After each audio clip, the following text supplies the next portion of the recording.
नमस्कार मैत्रिणींनो, हे पांढरे शुभ्र ताट कसे बनवायचे याचे मी विविध प्रकारचे व्हिडिओ टाकले आहेत.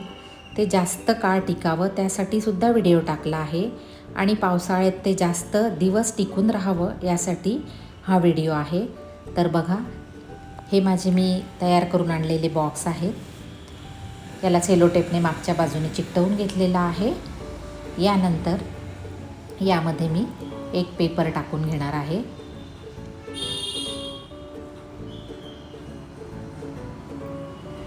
पेपर टाकल्यानंतर आपण काचेच्या वस्तू किंवा आंबे पिकवण्यासाठी जे गवत आणतो ते वाळवलेलं गवत या ठिकाणी मी वापरलेलं आहे. या दिवसामध्ये सगळ्यांच्याच घरी आंब्याच्या बॉक्समध्ये अशा प्रकारचं गवत येतं, तर ते सांभाळून ठेवा.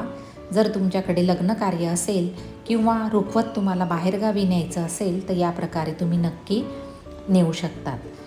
तुमचं साखरेचं ताट कधीही फुटणार नाही. पूर्ण ओलावा त्यामध्ये शोषला जातो आणि ताटसुद्धा सुरक्षित राहतं.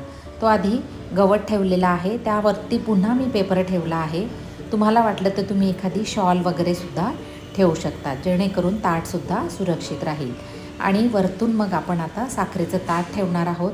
तुम्ही आजूबाजूला ह्या वस्तू ठेवल्या तरीसुद्धा चालेल, कारण साखरेत थोडासा ओलावा असतोच.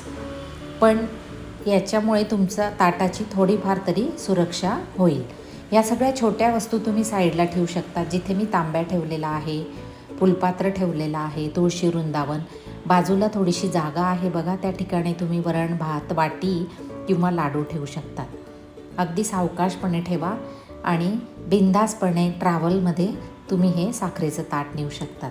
तुम्हाला जर माझा हा व्हिडिओ आवडला तर नक्की तुम्ही इतरांना शेअर करा आणि लाईक करा, सबस्क्राईब करा आणि माझे विविध प्रकारचे व्हिडिओ तुम्ही बघत असाल तर शेअर करा.